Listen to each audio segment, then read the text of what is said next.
बिहार का एक साधारण सा विधायक रातों रात भारत की सबसे बड़ी पार्टी का राष्ट्रीय अध्यक्ष बन जाता है।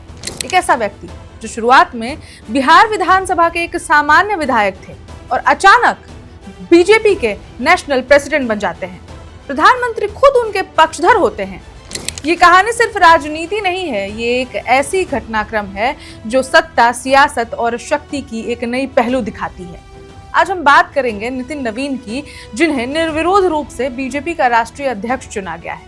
हम बताएंगे आपको कि एक साधारण विधायक से लेकर राष्ट्रीय अध्यक्ष बनने की यात्रा उनकी कैसी रही है। साथ ही हम ये भी बताएंगे कि आखिर ये अध्यक्ष पद का चुनाव होता कैसे है।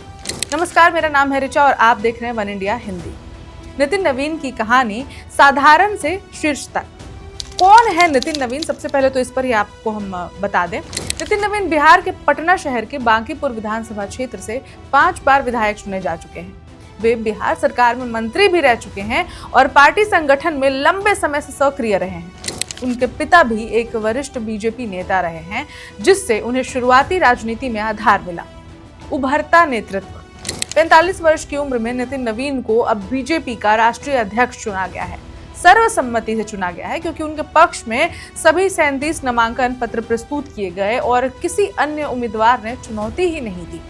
इस वजह से वे निर्विरोध रूप से पार्टी प्रमुख बन चुके हैं। प्रधानमंत्री मोदी भी समर्थक। उनके नामांकन के प्रस्तावकों में प्रधानमंत्री नरेंद्र मोदी भी शामिल रहे। ये संकेत है कि शीर्ष नेतृत्व उनकी क्षमता, वर्कर कनेक्ट और संगठनात्मक कौशल पर भरोसा करता है। संगठन और विश्वास।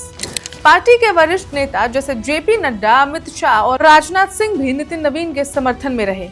इनके अलावा कई राज्यों के नेताओं ने उनके पक्ष में नामांकन दाखिल किए, जो पार्टी के भीतर उनके व्यापक समर्थन को दर्शाता है। बीजेपी अध्यक्ष कैसे चुना जाता है, आइए आपको पूरी प्रक्रिया समझाते हैं।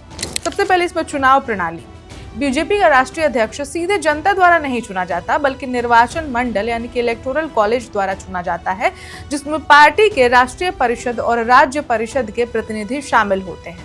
नामांकन की प्रक्रिया। पार्टी का रिटर्निंग ऑफिसर इन मामले में के लक्ष्मण नामांकन स्वीकार करते हैं। एक उम्मीदवार के लिए कम से कम 20 निर्वाचक मंडल सदस्य पहचान व सहमति देते हैं। ये संयुक्त प्रस्ताव कम से कम 5 राज्यों में आना चाहिए। अब इसके बाद एक शब्द है जिसका मतलब आपको बताना जरूरी है, निर्विरोध का अर्थ, क्योंकि हमने कई बार आपको ऊपर डिस्कशन किया है कि निर्विरोध चुने गए हैं। जब एक ही उम्मीदवार का नामांकन होता है और कोई दूसरा दावेदार ही नहीं उतरता, तब वो उम्मीदवार निर्विरोध रूप से चुना जाता है। निर्विरोध का एक और अर्थ होता है, किसी ने उसका विरोध ही नहीं किया, जैसा कि इस बार नितिन नवीन के साथ हुआ है। राजनीति और रणनीतिक प्रभाव। इसमें सबसे पहला पॉइंट है युवा नेतृत्व का संकेत। पार्टी के भीतर नितिन नवीन जैसे युवा नेता को शीर्ष पद मिलना इस बात का संकेत है कि बीजेपी युवा नेतृत्व को मौका दे रही है, खासतौर 2029 के लोकसभा चुनाव से पहले। अब समझिए कि चुनौतियां भी हैं। नितिन नवीन पार्टी अध्यक्ष तो बन गए हैं, नेशनल प्रेसिडेंट बन गए हैं, लेकिन उनके आगे चुनौतियां भी कई सारी हैं। अब नितिन नवीन के सामने सबसे बड़ी चुनौती है महिलाओं के लिए आरक्षण, जाति जनगणना और विभिन्न राज्यों में चुनावी तैयारियां। और ये मुद्दा इसलिए भी इम्पोर्टेंट है क्योंकि इसी वर्ष बंगाल में चुनाव होने वाला है और बंगाल का चुनाव 2 साल पहले से ही सबसे ज्यादा हाईलाइटेड है। इसके अलावा साउथ में भी चुनाव होने वाले हैं, लेकिन अब नितिन नवीन के ऊपर बहुत बड़ी जिम्मेदारी है। ये उन मुद्दों को और अधिक प्रकाश में लाएगा जो पार्टी को एक नए नेतृत्व संभालने में मदद करेंगे। कुल मिलाकर ये कह सकते हैं कि नितिन नवीन की कहानी ये दिखाती है कि राजनीतिक कर्मठता, पार्टी के अंदर विश्वास और संगठनात्मक अनुभव किस तरह से अचानक बड़े स्तर पर पहचान में बदल सकते हैं।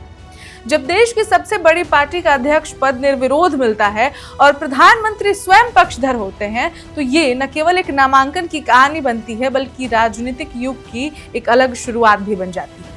इस खबर में इतना ही। अपडेट्स के लिए देखते रहे one India Hindi. Subscribe to One India and never miss an update. Download the One India app now.